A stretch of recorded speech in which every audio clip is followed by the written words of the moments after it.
Joseph Curwen, un exitoso comerciante, magnate naviero, traficante de esclavos y hechicero consumado, que conocía y practicaba los secretos de la inmortalidad. Huyó a Providence de los juicios de brujas de Salem en 1692. Muere, al menos temporalmente, en 1771, durante una incursión en su guarida por parte de un grupo de ciudadanos de Providence que se habían enterado de algunos de sus crímenes. Cae un meteorito sobre la ciudad de Arkham, Massachusetts, infectando gran parte de la ciudad debido a la entidad extraterrestre de la que forma parte. La naturaleza pierde su color, las plantas se vuelven grises y frágiles, se arruinan los cultivos, brillan las flores y los árboles en la oscuridad mientras se extienden hacia el cielo. El ganado sufre extrañas mutaciones, los humanos enferman y se vuelven locos. Un genealogista que viaja por el valle de Miskatonic, en la zona rural de Nueva Inglaterra, busca refugio de una tormenta en una casa antigua, aparentemente abandonada. Allí descubre que está ocupada por un hombre desagradable y harapiento, de barba blanca, que habla en una variante extrema del dialecto yanqui, considerado extinto hace mucho tiempo. El narrador se da cuenta de que la casa está llena de libros antiguos, artefactos exóticos y muebles anteriores a la revolución de las 13 colonias. El anciano muestra una fascinación inquietante por un grabado en uno de sus viejos libros, Regnum Congo. El genealogista descubre que el extraño anciano es un hombre que ha descubierto cómo vivir durante más de un siglo a base de carne humana.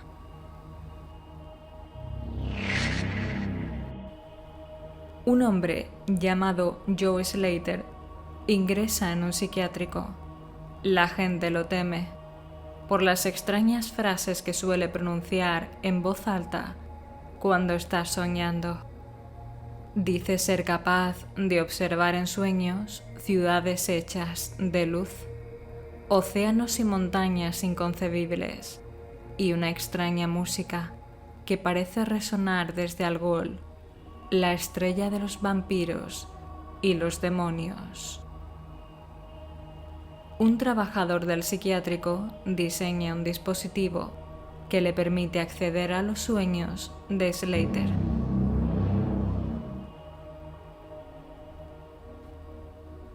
Se llevan a cabo las investigaciones del Dr. Herbert West y su compañero, el médico narrador de esta historia, sobre la muerte y la reanimación de los cuerpos, desde sus tiempos de estudiantes en la ficticia Universidad Miskatonic hasta después de la Primera Guerra Mundial. Experimentan con sujetos humanos y se dedican a robar tumbas. Toman el cadáver de un trabajador recién fallecido y le inyectan un suero que han ideado. El cadáver emite un ruido inhumano y tanto West como el narrador escapan del lugar del suceso.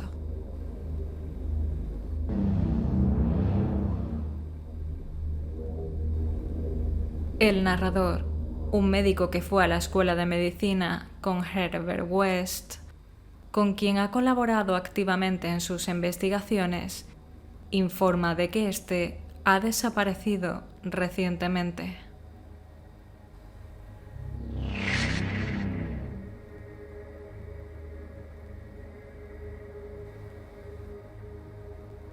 Ha pasado algún tiempo desde que West y el narrador resucitaron el cadáver de la víctima del accidente.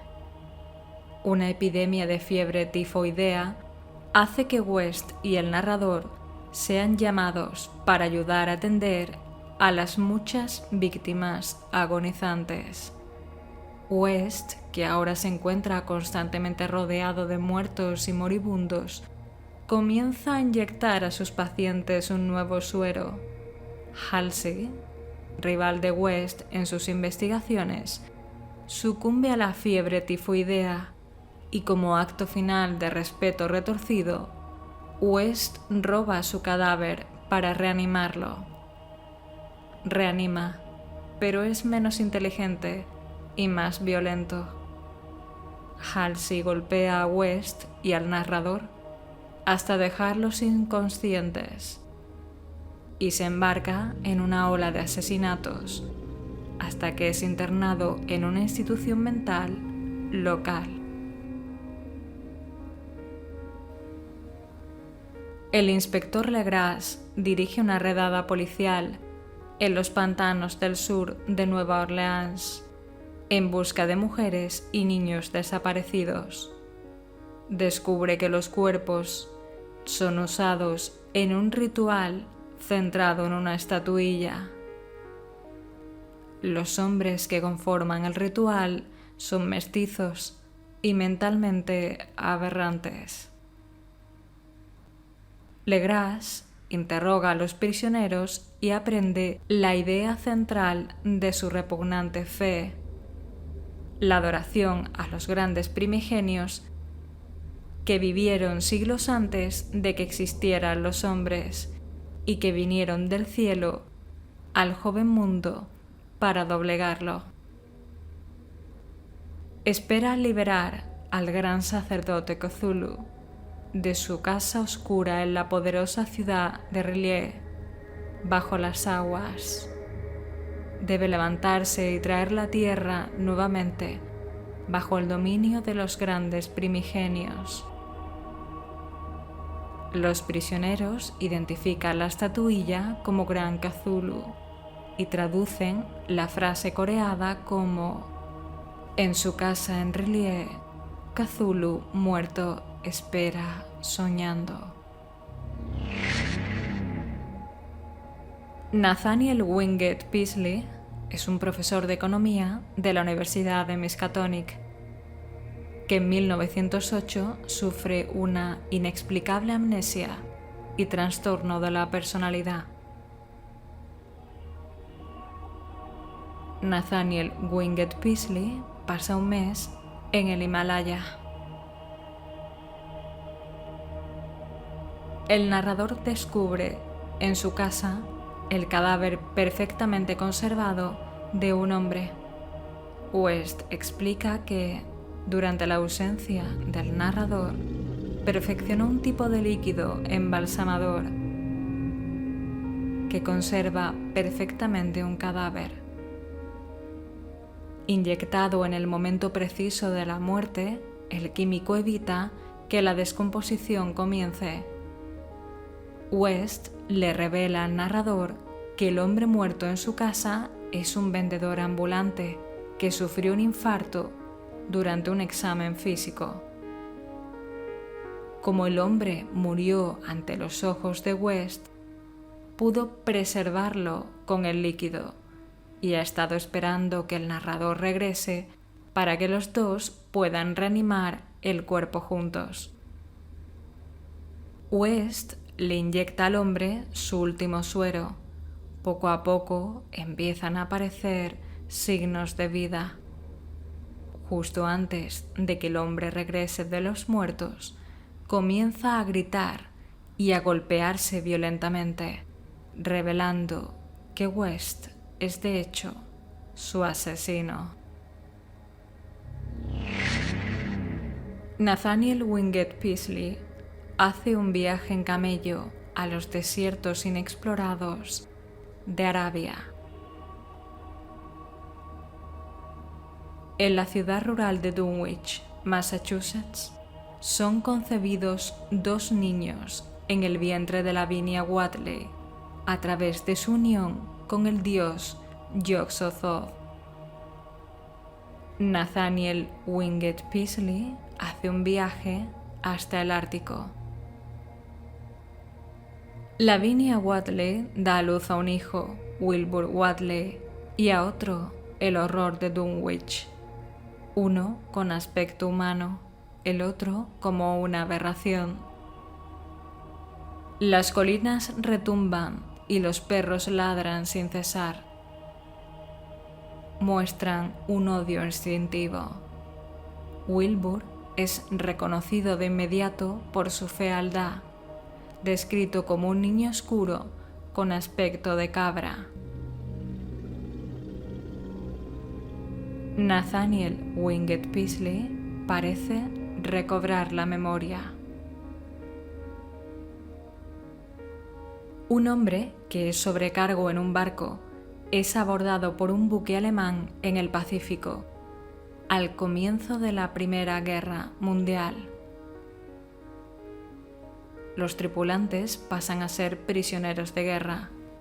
Este hombre escapa en un bote con agua y comida. Durante días va a la deriva. Al despertar una mañana, se encuentra en una cenagosa extensión de fango negro. Un objeto grande y singular llama su atención.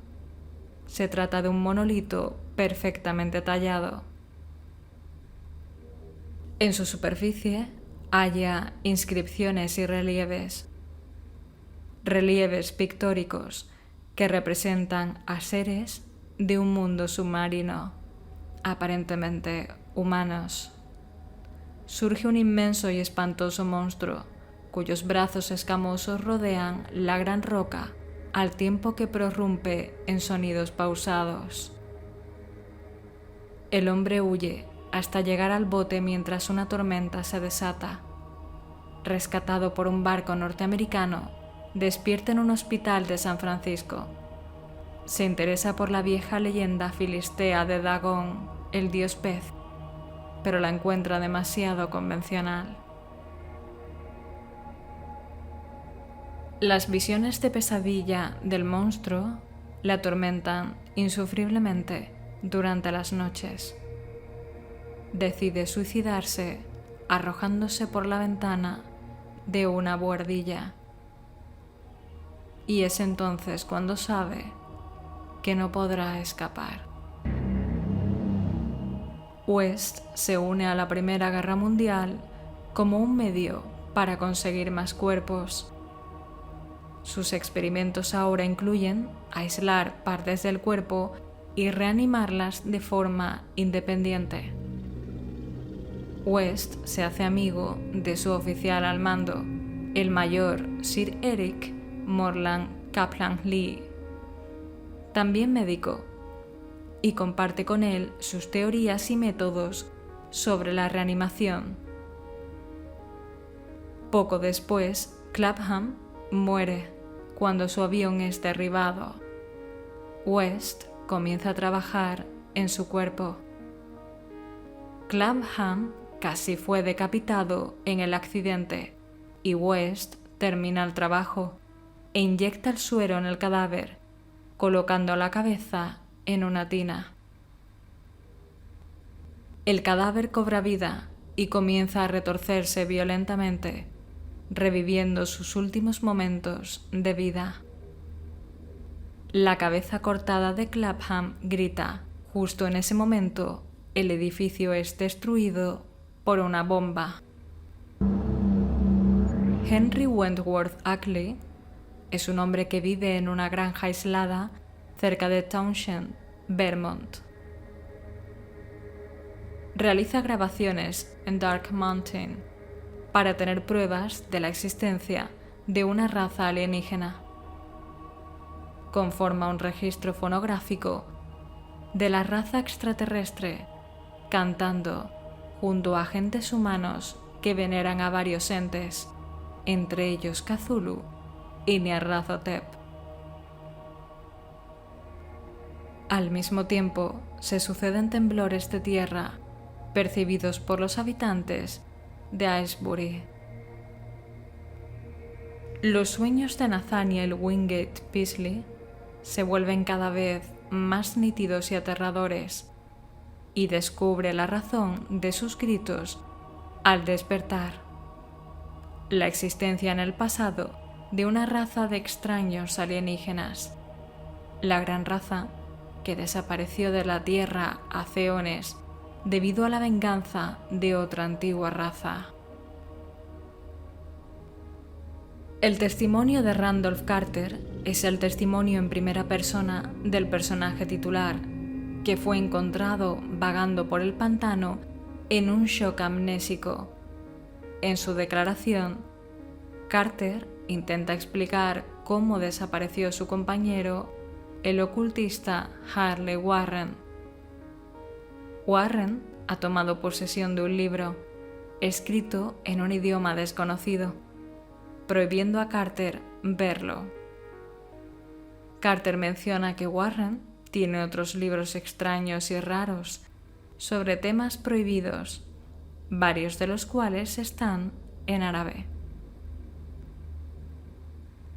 De su misterioso libro, Warren deduce que existen puertas entre el mundo de la superficie y el inframundo, a través de las cuales los demonios pueden viajar.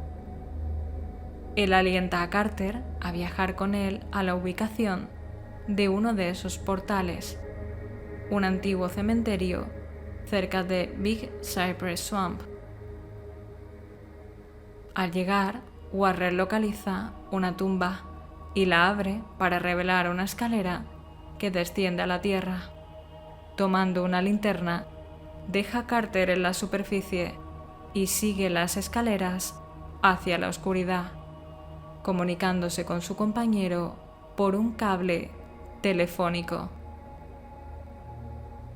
Después de varios minutos de silencio, Warren comienza a tener vagos estallidos de pánico que culminan en una súplica desesperada para que Carter huya. Finalmente, después de que Warren permanece en silencio durante varios minutos, Carter lo llama por la línea, solo para escuchar una extraña voz que le dice que Warren está muerto. A su vez, Charles Dexter Ward averigua que es descendiente de Curwen, el hechicero que conocía y practicaba los secretos de la inmortalidad. Charles Dexter Ward descubre el retrato y el diario de Curwen. Retoma los estudios nigrománticos de su predecesor. Un hombre delira sobre otro hombre, alto y oscuro, que se parece a un faraón egipcio. Vaga por la tierra, reuniendo legiones de seguidores mediante sus milagros y sus extraños instrumentos mágicos. Sus seguidores pierden la conciencia del mundo que los rodea. El hombre termina por volverse loco y convertirse en un soldado del ejército de Nyarlathotep. Un hombre acude a la localidad portuaria de Kingsport con la intención de visitar a familiares en el festival del solsticio de invierno. En la casa de un anciano familiar entra en contacto con una serie de extraños libros, entre los que sobresale el Necronomicon. Es arrastrado a un ritual en el que presencia hechos que afectan a su cordura. Intenta huir a través de un río subterráneo y acaba inconsciente en la costa. Es trasladado a un hospital cercano. Termina en St. Mary, en Arkham, donde solicita que le presten un ejemplar del Necronomicon guardado en la Universidad de Miskatonic para constatar lo sucedido en Kingsport.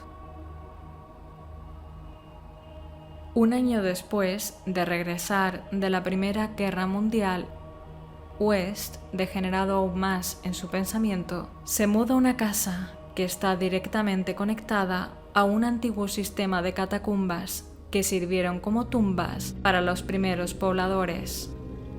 Una noche, leyendo el periódico, West se encuentra con un artículo que detalla una serie de eventos extraños y aparentemente sin sentido que involucran un motín en un manicomio.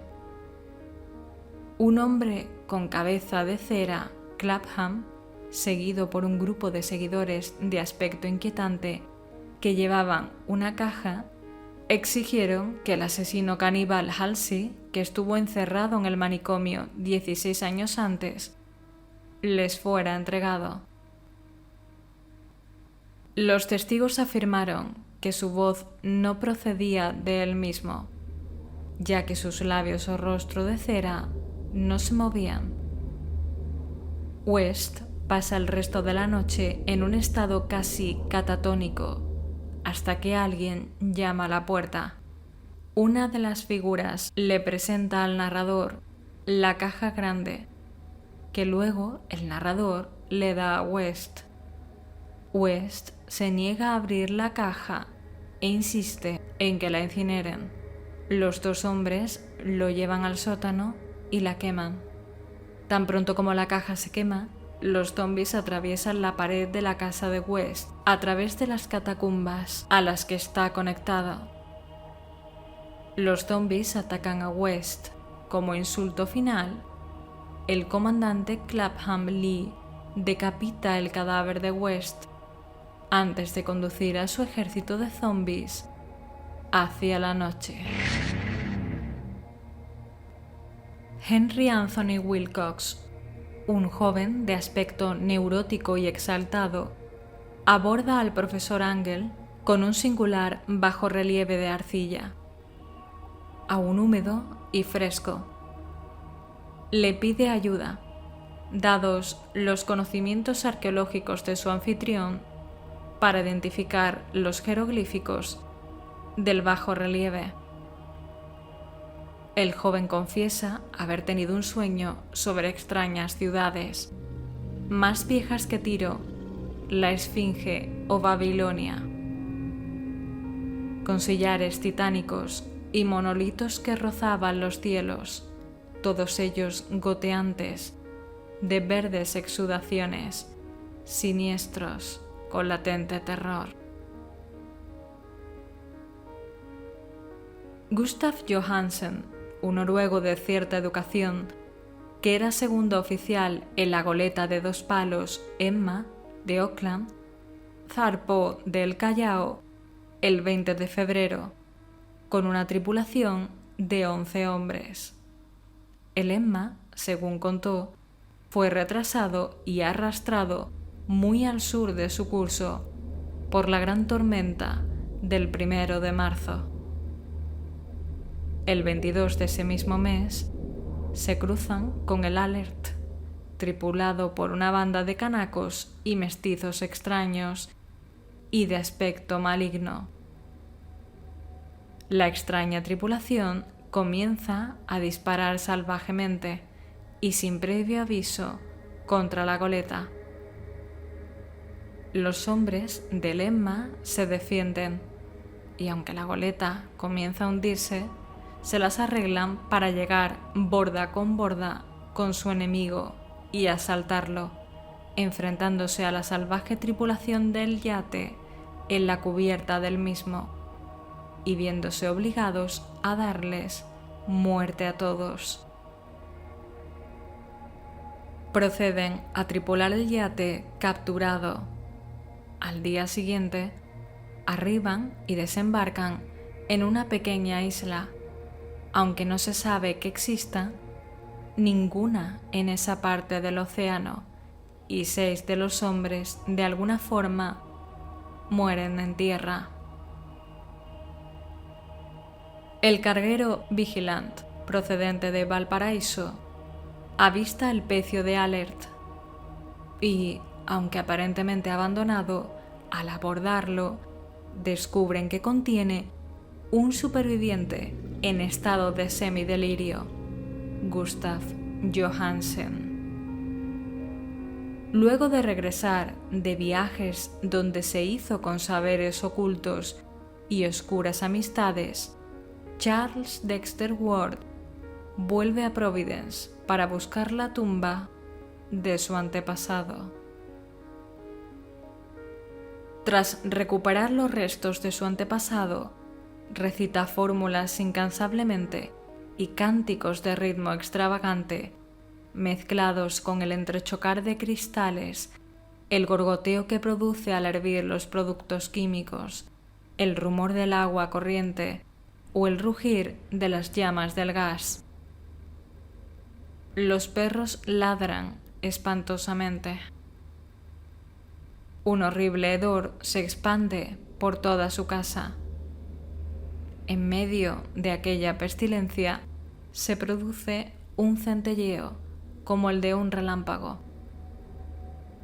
Luego se oye aquella voz arcaica que ninguno de los que la oyen podrán olvidar nunca, a causa de su atronadora lejanía, su increíble profundidad y la fantástica semejanza a la voz de Charles Ward.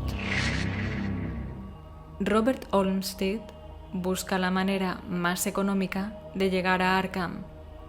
En esa búsqueda descubre la existencia del pueblo de Innsmouth, por el que se siente atraído por razones culturales. Llega a un lugar semiderruido y sucio, con calles desiertas y habitantes con un aspecto inusual. Habla con el viejo Zadok Allen, borracho del pueblo, que conoce mucho sobre la historia de Innsmouth. Este le relata una historia alucinante sobre el pueblo, centrando su atención en seres mitad humanos y mitad peces, llamados profundos, que visitan el pueblo conforme a un pacto de prosperidad por medio de sacrificios y procreación. Durante la noche, Robert se ve forzado a pasar la noche en el pueblo, debiendo quedarse en un hotel. No consigue dormir. Escucha inquietantes sonidos del pasillo y las habitaciones contiguas. Escapa por una ventana y huye por las calles. Ve a sus perseguidores, seres de pesadilla que el anciano había descrito. Se desmaya, despierta al día siguiente, ileso. Se producen unas históricas inundaciones en Vermont. Un profesor de la Universidad de Miskatonic en Arkham, Massachusetts, el cual es un entusiasta aficionado al estudio del folclore de Nueva Inglaterra, recopila una serie de extrañas historias acerca de objetos que se encontraron flotando en algunos de los desbordados ríos. Los campesinos afirman haber visto uno o más objetos muy extraños y desconcertantes en las agitadas aguas, y hay una acusada tendencia a relacionar sus visiones con un primitivo y semi-olvidado ciclo de leyendas tradicionales. Son objetos rosáceos de 1,5 metros de largo, con cuerpos revestidos de caparazón, provistos de grandes aletas dorsales o alas membranosas y varios pares de patas articuladas, con una especie de intrincada forma elipsoide, cubierta con infinidad de antenáculos en el lugar en que normalmente se encontraría la cabeza. Walter Gilman, un estudiante de la Universidad de Miskatonic, aficionado a las leyendas populares y los mitos paganos de la ciudad de Arkham, desea saber de los mitos urbanos, así que alquila una habitación en la casa de la bruja, lugar en el que vivió Keziah Mason, una hechicera que escapó de los juicios de Salem en 1692 traspasando dimensiones. Gilman decide profundizar en sus habitaciones y para ello, entre otras cosas, consulta el Necronomicon, el libro de los muertos. Con la intención de abrir un portal para que Yog-Sothoth pueda arrasar la tierra, es necesario realizar innumerables sacrificios humanos, por lo que Wilbur piensa soltar a su hermano gemelo para que arrase el pueblo. Aún así, también necesita usar el Necronomicon para realizar el ritual. Wilbur decide hacerse con el tomo maldito, aunque puede consultarlo en la biblioteca de la Universidad de Miskatonic. Se topa con el problema de que necesita un permiso especial para llevarlo consigo. Un joven ingeniero, encargado de realizar estudios sobre el terreno en el que pretende construirse un embalse, encuentra una zona árida que los lugareños evitan. Un lugar conocido como Erial Maldito, un páramo en el que nada crece. Un anciano del lugar le cuenta cómo los Garner, una familia que explotaba las tierras, enloquecieron y padecieron una extraña enfermedad tras la caída de un meteorito en la zona, además de las extrañas mutaciones que se produjeron en los cultivos y en el pozo, que derivaron en el paisaje actual. Después de un largo tiempo de locura, acompañado de alteraciones fisiológicas relacionadas con sus oscuros rituales y la maldición familiar, Charles Dexter Ward desaparece. Nadie vuelve a verlo jamás. Charles Dexter Ward ha sido asesinado por Curwen, que había sido revivido por el propio Charles, y este le había suplantado, aprovechando su sorprendente parecido físico. Las investigaciones matemáticas de Gilman en la habitación de la hechicera Kesaya le llevan preso de los más terribles sueños y visiones hasta la pérdida de la cordura y la muerte. Ackley avisa a Wilmar de que tiene la prueba de que ciertos seres monstruosos viven en los bosques de las colinas altas que nadie visita. Dice no haber visto a las criaturas que flotaban en los ríos, pero sí a seres que se les parecen en circunstancias que teme relatar. Wilbur Whateley intenta robar el Necronomicon, pero es atacado por los perros que montan guardia en los jardines de la Universidad Miskatonic. Los golpes y mordiscos recibidos ocasionan su muerte. El horror de Dunwich destroza la granja de Wilbur al llevar varios días sin ser alimentado debido a la muerte de este.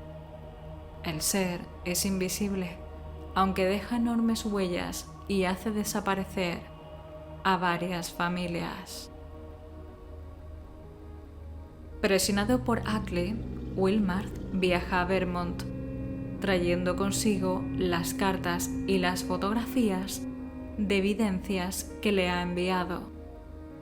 Wilmar encuentra a Ackley en un estado físico lamentable, inmovilizado en una silla en la oscuridad. Ackley le habla de la raza extraterrestre y las maravillas que le han revelado. También le cuenta que esos seres pueden extraer el cerebro de un ser humano y colocarlo en un envase, dentro del cual puede vivir indefinidamente y soportar los rigores de los viajes al espacio, y le muestra pruebas de ello. Ackley confiesa que ha accedido a someterse al procedimiento y señala el frasco que lleva escrito su nombre. Wilmarth escucha a otro cerebro que se encuentra en otro contenedor hablar positivamente del cambio y del por qué Wilmarth debería unirse a ellos en el viaje a Yugoth, el planeta madre de la raza. Durante estas conversaciones, Wilmarth se inquieta, especialmente por el extraño zumbido con que le susurra a Ackley. Por la noche, Wilmarth no logra dormir y escucha en el piso de abajo una conversación perturbadora entre varias voces, algunas de las cuales son especialmente extrañas.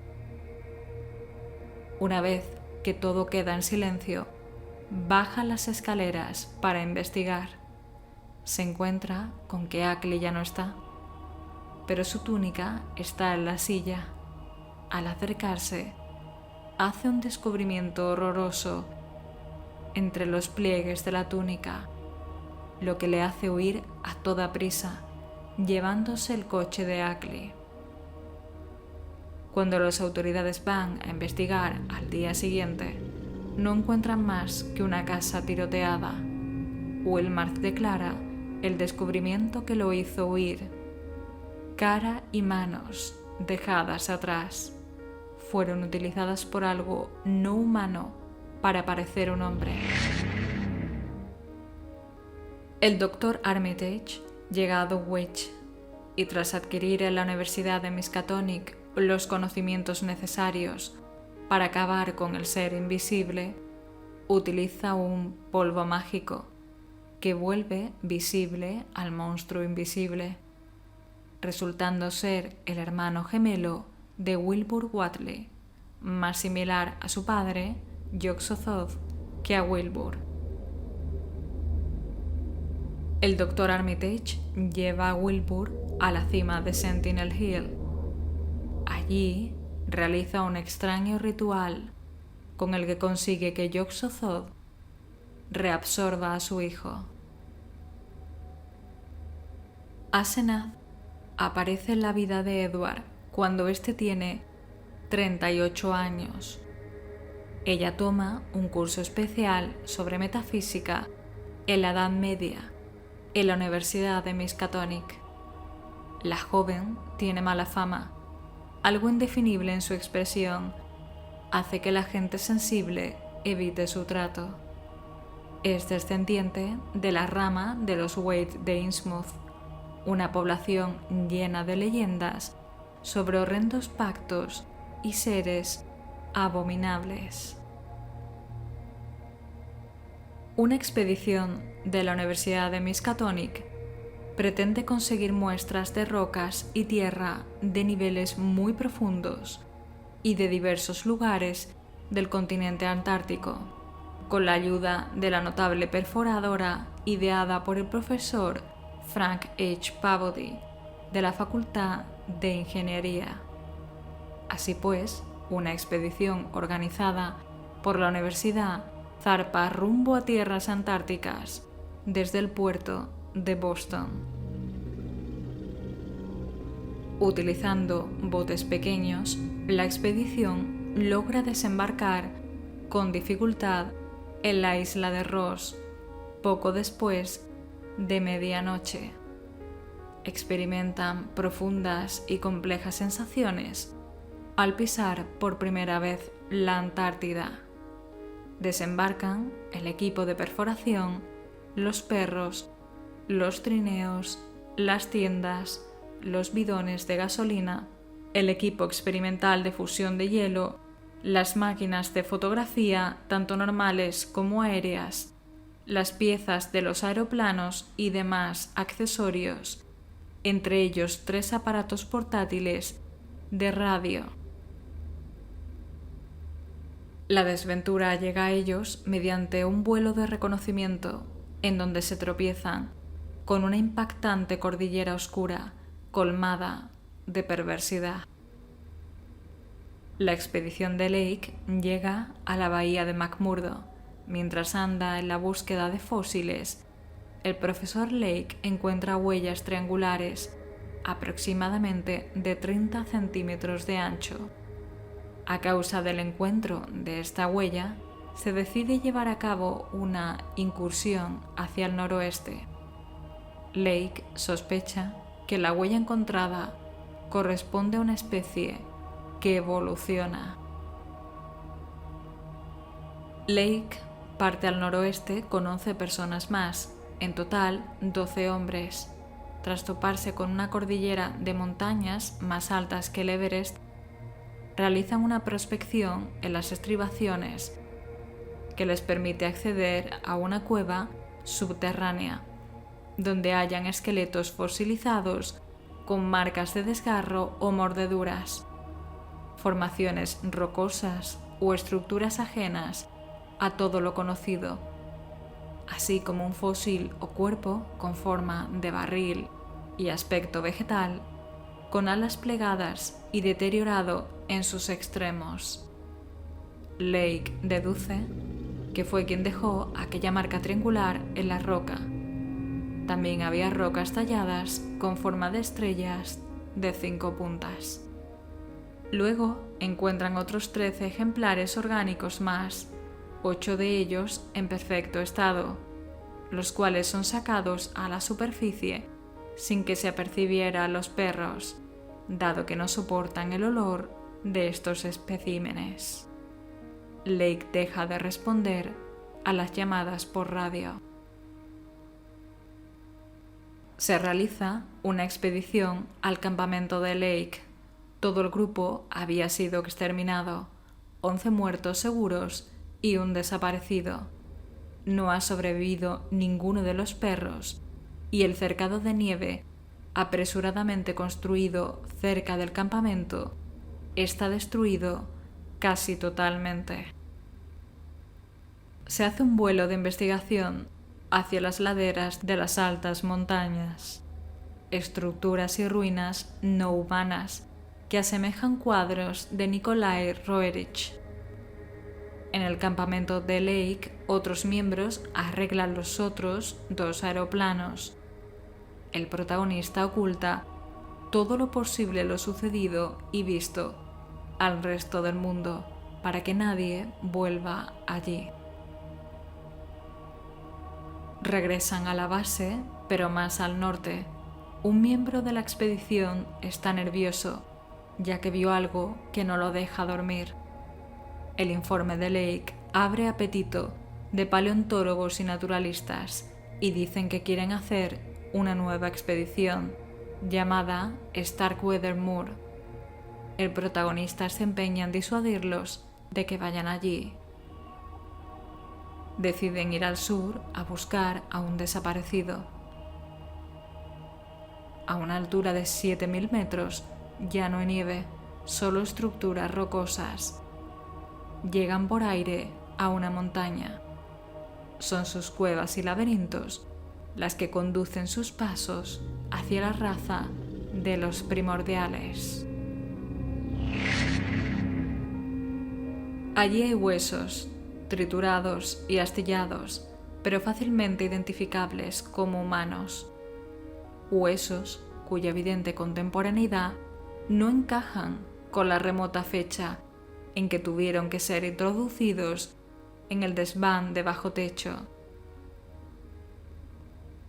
Se hallan también trozos de libros y papeles y un polvo amarillento, consecuencia de la total desintegración de volúmenes y documentos todavía más antiguos. Todos los libros y papeles, sin excepción, parecen ser de magia negra. Hay una complicada y arcaica caligrafía encontrada en una gran diversidad de papeles, cuyo estado y filigrana hacen pensar en diferencias temporales de por lo menos 150 o 200 años. También se encuentran una variedad de objetos completamente inexplicables encontrados entre los escombros en diverso estado de conservación y deterioro. cuya forma, materiales, manufactura y finalidad no han sido posibles de explicar. Los obreros que realizan el descubrimiento se santiguan aterrados y encienden velas de agradecimiento en la iglesia de San Estanislao.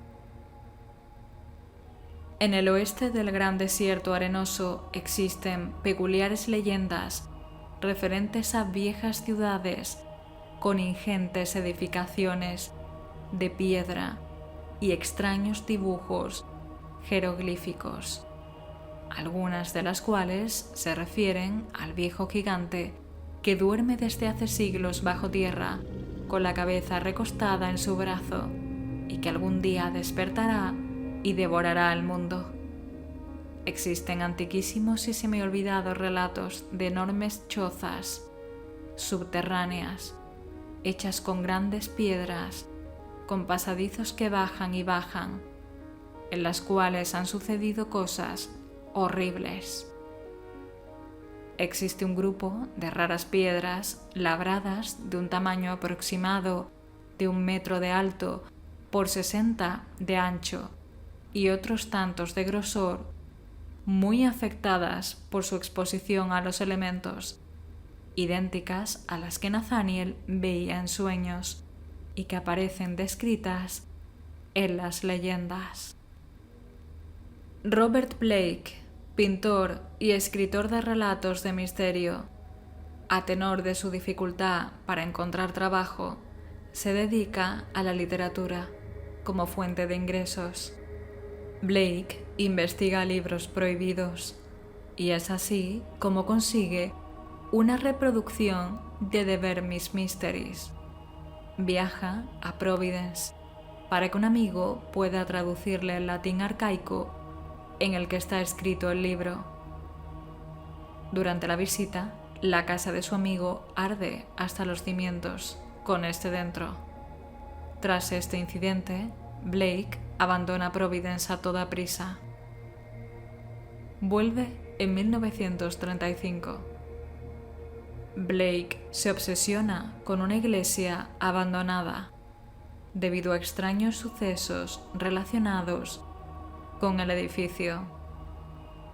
Se entera de que un culto una vez estuvo activo allí. Es el día 8 de agosto, cuando Robert Blake aparece muerto en sus habitaciones tras una tormenta eléctrica.